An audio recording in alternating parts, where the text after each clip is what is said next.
Hi, and welcome to Drupal Brief. This is an AI-generated brief of another video, podcast, or blog post. If you want to learn more about what's being discussed here, then please go check out the source. This podcast is produced by the team at Drupal Forge. We would love to create more AI-generated briefs like this. Please contact Salim Lakhani on Drupal Slack or LinkedIn and let him know what else you want us to cover. Oh, and if you have not tried Drupal Forge yet, you're missing out. You'll be able to do twice as much in half the time. So go check it out. Okay, that's it. Make sure to click subscribe. And here we go. Okay, have you ever been making a ton of changes to your Drupal site and you're terrified to hit that publish button? Oh, yeah. Because, one tiny mistake could bring the whole thing crashing down. Oh, absolutely. It's a familiar feeling for anyone who's ever, managed a website. Right. It's a high stakes game. Yeah, and that's where Drupal Workspaces comes in. It's like having this safety net for your content. And so to really dive deep into this, we've got some insights from a Talking Drupal episode with Scott Weston, who is a real workspace whiz. He's seen it all. Yeah, what I think is really fascinating about Workspaces is that it flips the script on how we think about content editing in Drupal. Traditionally, we're used to making changes directly on the live site. Right. But with Workspaces, it's almost like you have these separate rooms for your website content. No. Where you can tinker and tweak without affecting what the public sees. So it's like a behind-the-scenes area where you can build the perfect version of your site before you reveal it to the world. Exactly. Imagine you're planning a major website redesign. Instead of making those changes live and having things look messy or broken during the process, you can create a workspace. It's like a parallel universe for your content. You can add new pages, edit existing ones, rearrange entire sections, all within this isolated environment. And when you're ready, you hit publish and bam, all those changes go live simultaneously, giving your audience a seamless and polished experience. Okay, so that makes total sense for big coordinated launches. But what about everyday content updates? Is it worth using Workspaces for every little edit? That's a great question. And honestly, Workspaces are definitely not meant for those quick single-page edits. If you're just fixing a typo or updating a date, it's overkill.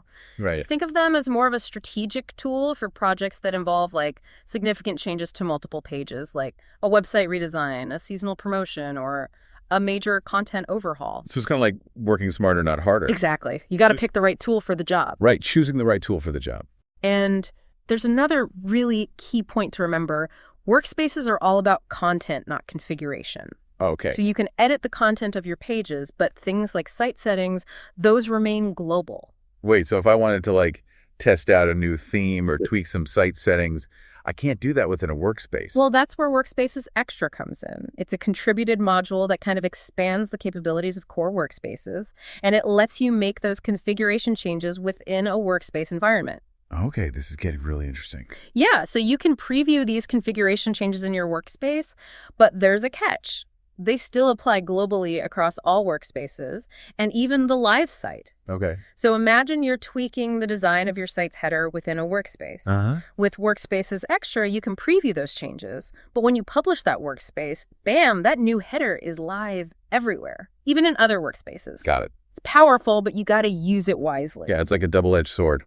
Okay, so it's super important to understand that distinction between content and configuration when you're using workspaces.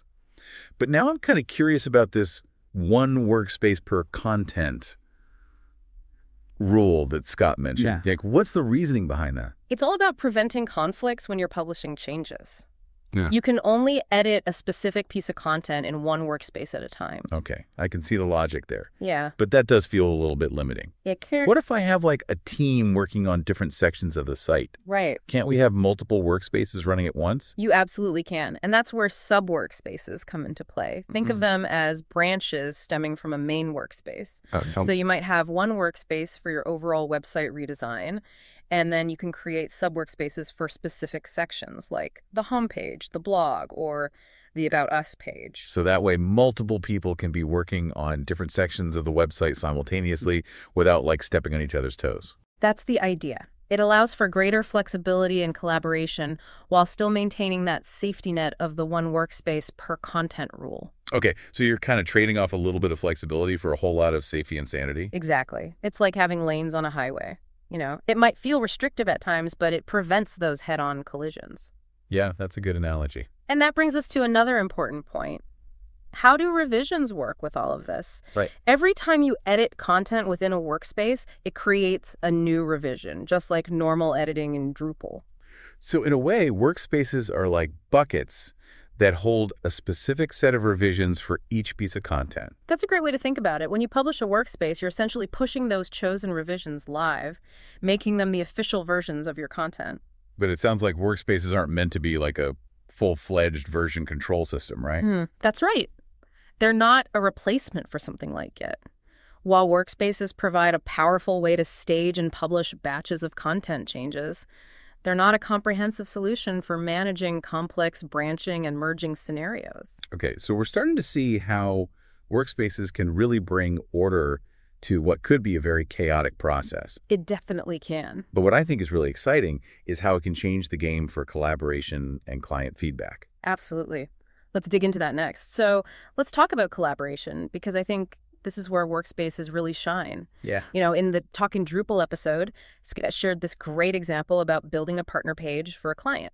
Yeah. And they needed to get the client's approval on the content before they could publish it. Right, because you don't want to just publish something without getting the client's okay. Exactly. And in the past, we've all used these kind of clunky workarounds, like Corey. granting temporary access to unpublished content or relying on external review tools. Yeah. But with workspaces, it's like a built-in collaboration tool. It's so much easier. Yeah, you can share a preview of the content with stakeholders and gather feedback without giving them access to the Drupal backend. And Scott highlighted the preview link feature in Workspaces Extra as like a total game changer for this kind of scenario. Oh, absolutely. Can you remind us how that works? Yeah, so basically the preview link, it generates this unique URL, and it provides an authenticated view of the content within a specific workspace. Right. So you can share this link with anyone who needs to review the content, but they don't need to have direct access to your Drupal backend. Oh, I love that. It's way more secure. I used to just dread sending clients preview links. It was always such a hassle, like setting up temporary accounts and worrying about them accidentally breaking things. Yeah, I've been there. This preview link feature sounds like a lifesaver. It is. It really streamlines the review process, and it ensures that everyone is looking at the same version of the content. Right, because that's always a challenge too, making sure everyone's on the same page, literally. So it sounds like workspaces can really help bridge that gap between content creators and stakeholders. Definitely. And make that whole process of collaboration and feedback so much more efficient. It really can. And it goes beyond just getting approvals, too, because workspaces allow you to show clients exactly how the content is going to look on the live site. Right, because sometimes clients, they're not familiar with Drupal's backend. Right. They don't know. So they need to actually be able to see it. They need to see it. Visualize it. Yeah, visualize how it's going to look. As if it were live. Exactly. And with the integration of Layout Builder and things like staging menu items in Workspaces Extra, you can create a really, really accurate representation of the final product. It's like giving them a sneak peek behind the curtain. Exactly. They get to experience the website just so their audience will see it. That's right. Okay, well, we've talked a lot about the benefits of workspaces. Yeah. But like any tool, it has its limitations. It does. And Scott was very transparent about some of the challenges that still exist, particularly when it comes to permissions. Yeah, permissions. It's always a bit of a headache in Drupal, isn't it? Ugh, permissions in Drupal. I feel like that's a whole separate deep dive. We could do a whole series on permissions. Right. So even with workspaces, there's no magic bullet for making sure everyone has the right access. Unfortunately not. But there are some best practices you can follow. Okay. First, you always want to double check those permissions. Make sure users have the correct access levels for their roles. Makes sense. And it's also crucial to test workspaces thoroughly in a staging environment before you implement them on your live site. Oh, yeah. That's always good advice. Test, test, test. Always test. Right.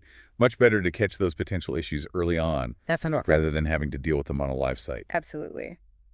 And speaking of potential issues, Scott also mentioned a problem with what he called cruft being left behind in the database Okay. when you're merging sub-workspaces. Cruft? That sounds kind of scary. It's not as bad as it sounds. Basically, when you merge a sub-workspace into the parent workspace, a little remnant of that sub-workspace's identifier can remain in the database. Okay. And if you were to create another sub-workspace with the same name, Uh-huh.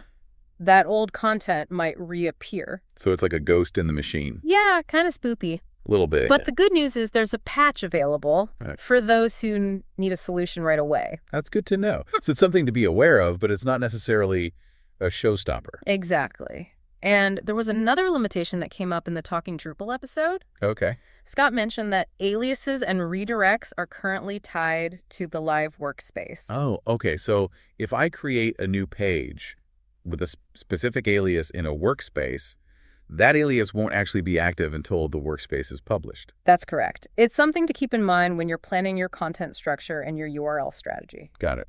Overall workspaces is still a relatively young feature in Drupal core. So there's a lot of room for growth and improvement. Absolutely, there is. And that's what's so exciting about it. It is exciting. As more people start using workspaces and providing feedback, Right. we can expect to see new modules, bug fixes, enhancements that address these limitations and expand the possibilities even further. I mean, can you imagine like a world where workspaces seamlessly integrate with your favorite version control system? Oh, that would be amazing. Or where you could preview those configuration changes in a truly isolated environment? That would be a game changer. Right. Those are some pretty cool possibilities. Definitely. It's encouraging to see such a dedicated and responsive team behind workspaces. Oh, yeah, for sure. But let's bring it back to our listener for a moment. Okay. What advice would you give to someone who's maybe intrigued by workspaces, but they're not really sure where to start? Well, I think Scott had some really good advice in the Talkin' Drupal episode. He recommended just installing the Workspaces module and playing around with it. Yeah, just get in there and get your hands dirty. Exactly. It's the best way to really get a feel for how it works. You can see what happens when you edit content in a workspace, switch back to the live site, create different workspaces, and just explore the interface. It's true. Like hands-on experience is always the best teacher. Absolutely. Mhm. And then once you kind of have that basic understanding, you can start thinking about, okay, how could I use this in my actual Drupal projects? Yeah, for sure. Think about what are some of the pain points you're experiencing in your current workflow. Right. And could workspaces offer a solution? Are you struggling with collaboration on big redesigns? Or maybe you need a better way to handle those seasonal promotions and campaigns? Right. Yeah. Now that you've kind of seen what workspaces can do, think about the next big Drupal project you've got coming up. Uh-huh. Could workspaces help make that project like a smoother, less stressful experience? Could it help you finally get rid of those late night publish sessions and get a good night's sleep? I mean, that's the dream, right? Right. It's an exciting time to be a Drupal user. And we can't wait to see what you all create with the power of workspaces at your fingertips. Happy Drupaling! Happy Drupaling. All right. What did you think? Did the AI-generated thing work for you? Let us know. Anyway, to close off this podcast, I just wanted to remind you that this brief was a fully AI-generated summary, and we take no credit for the original content. If you want more AI-generated summaries like this, then let us know. Contact Salim Lakhani on Drupal Slack or LinkedIn. By the way, we're automating the entire process from start to finish, so these briefs can be generated hands-free and on schedule. You want something else covered? We're happy to do it for you. This brief was brought to you by Drupal Forge. Drupal Forge is the new #1 platform to try, demo, and develop Drupal sites, and it is completely free to use. It is a community-supported nonprofit platform run by volunteers, just like yourself. Come join us.